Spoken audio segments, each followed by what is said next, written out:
Good morning dear students. अपने जो last video चल रही थी उसमें अपने भारत की खाद्यान्न फसलों के बारे में पढ़ रहे थे। तो उसी क्रम में हमने चावल के लिए आवश्यक भौगोलिक दशाएं, चावल के उत्पादन कहाँ कहाँ पर होता है और इनकी कौन कौन सी फसलों को भारत में उत्पादित किया जाता है, किन किन विधियों से किया जाता है, इन सभी के बारे में हमने वीडियोज़ में जाना। उसी से संबंधित आपको प्रश्न हल करने के लिए दिए गए थे। आज उन्हीं प्रश्नों पर हम चर्चा करेंगे। सबसे जो पहला क्वेश्चन है वह है, निम्नलिखित में से कौन से क्षेत्र चावल उत्पादन के लिए अनुकूल हैं। आपके ऑप्शन में हैं डेल्टाई क्षेत्र, समुद्र तटीय क्षेत्र, बाढ़ युक्त क्षेत्र तथा उपरोक्त सभी।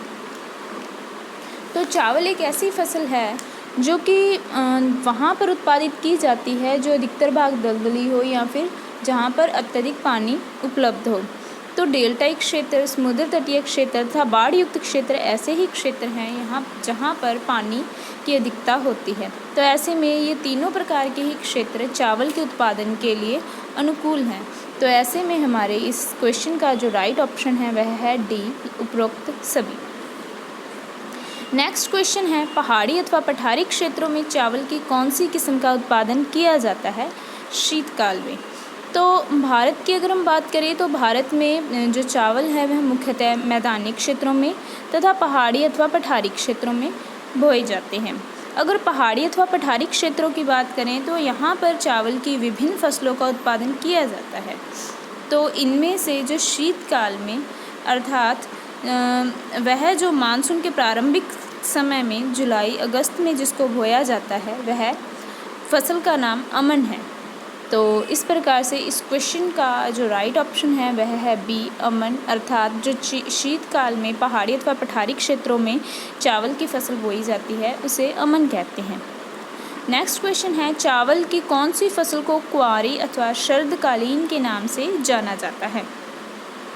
तो चावल की वह फसल जो मई जून से लेकर के सितंबर अक्टूबर के मध्य तक जिनका उत्पादन किया जाता है, या फिर यूँ कहें कि वह फसल जो कि वर्षाकालीन होती है उसे कुंवारी अथवा शरदकालीन के नाम से भी जाना जाता है। तो यह जो फसल है यह कौन सी है, ओस।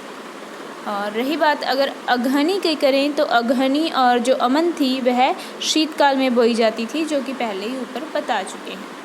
नेक्स्ट क्वेश्चन है, पहाड़ी अथवा पठारी क्षेत्रों में उत्पादित होने वाली चावल की ग्रीष्मकालीन फसल कौन सी है। तो अगर हम बात करें शीतकाल की हम कर चुके हैं, शरदकाल की कर चुके हैं। अगर हम ग्रीष्मकाल के बारे में बात करें तो वह फसल जो नवंबर दिसंबर में बो करके लेकिन जिन्हें काटा कब जाता है ग्रीष्मकाल में अर्थात मार्च से अप्रैल के मध्य में इन फसलों जिन चावल की फसलों की कटाई की जाती है वह बोरो कहलाती है। तो इसलिए इसको ग्रीष्मकालीन चावल भी कहते हैं। तो इस प्रकार से इस फोर्थ क्वेश्चन का जो राइट आंसर है वह है डी, बोरो। नेक्स्ट क्वेश्चन की बात करें तो इसमें है कि सर्वप्रथम चावल के बीजों को बोकर जब पौधे 10 से 15 सेंटीमीटर बड़े हो जाते हैं तो बाद में उन्हें अलग अलग क्यारियों में बो दिया जाता है। चावल के बीजों को बोने की यह विधि कहलाती है। तो अगर हम बात करें चावल के बीजों के बारे में कि चावल को अलग अलग तरीक़ों से बोया जाता है, लेकिन अगर चावल के बीजों को ही बो दें और जब वह उनके जो छोटे छोटे पौधे निकल आते हैं 10 से 15 सेंटीमीटर के हो जाते हैं तो उन पौधों को फिर अलग अलग करके क्यारियों में बो दिया जाता है। यह विधि कहलाती है आरोपण विधि। नाम से ही स्पष्ट हो रहा है, आरोपण अर्थात एक जगह से उखाड़ कर किसी दूसरी जगह पे उसको आरोपित करना है यानी लगाना। तो इसलिए इसका जो राइट ऑप्शन है वह ए है, आरोपण विधि। परंतु इस आरोपण विधि को शोषण विधि भी कहते हैं। तो इस प्रकार से ए और बी दोनों ही ऑप्शन सही हैं। तो इस दृष्टि से अगर हम देखें तो इस क्वेश्चन का जो राइट आंसर है वह बनता है सी, ए और बी दोनों। नेक्स्ट क्वेश्चन है, भारत में चावल उत्पादन की दृष्टि से कौन सा राज्य प्रथम स्थान रखता है। अगर हम भारत में चावल उत्पादन की बात करें तो यह जो पश्चिम बंगाल है वह भारत का लगभग 18% जो चावल है वह यहीं पर उत्पादित किया जाता है।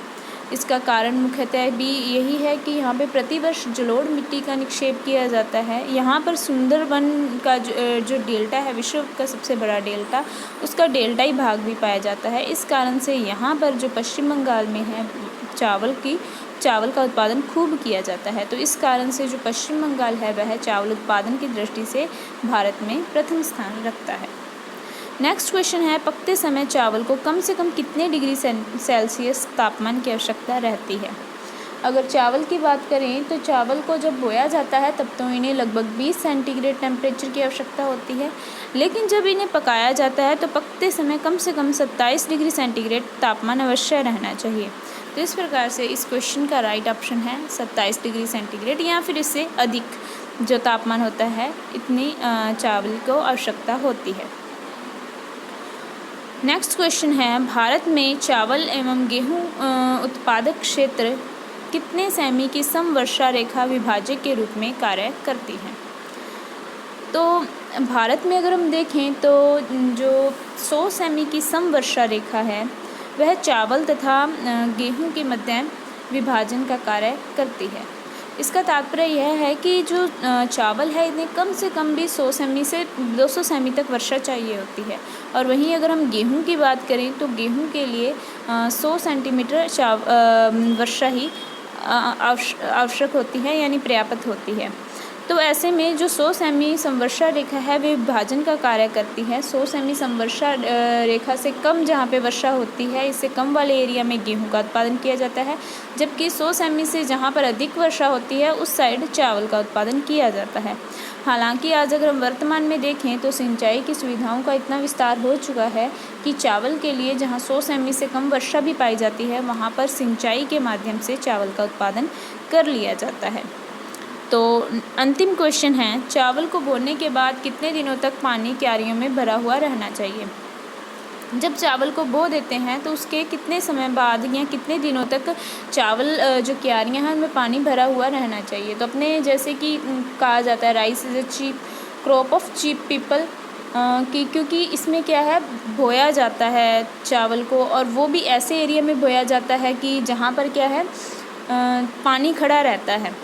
तो यह एक चावल की फॉरिजन लोग कहते हैं राइस की एक चीप फसल है, क्योंकि वहाँ पर जो राइस है वह इन विधियों से उनका उत्पादन नहीं किया जाता। वहाँ पर अगर हम फॉरिजन कंट्री की बात करें तो वहाँ पर चावल देखा जाए तो वो एरोप्लेन के माध्यम से बीजों का छिड़काव करते हैं, क्योंकि उन्हें इतनी अधिक चावल की आवश्यकता नहीं होती है। लेकिन अपने भारत में क्योंकि जनसंख्या बहुत ज़्यादा है तो यहाँ पे हमें प्रति हेक्टेयर उत्पादन अधिक ही प्राप्त होना चाहिए, तभी हमारे लिए हम इतनी बड़ी जनसंख्या के जो पेट है या जीविकोपार्जन की पूर्ति है उनका कर सकते हैं।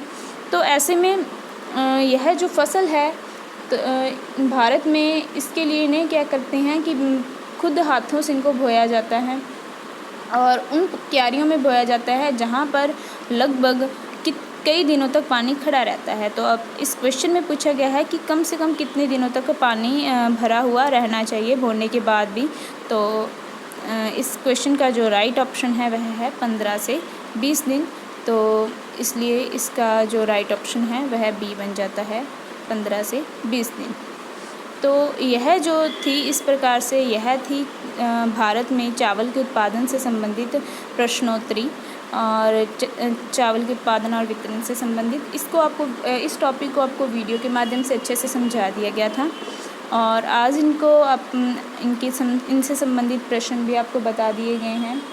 तो इसी क्रम में अब हम नेक्स्ट खाद्यान्न फसलें या फिर अन्य व्यावसायिक और औद्योगिक फसलों के बारे में पढ़ेंगे। धन्यवाद।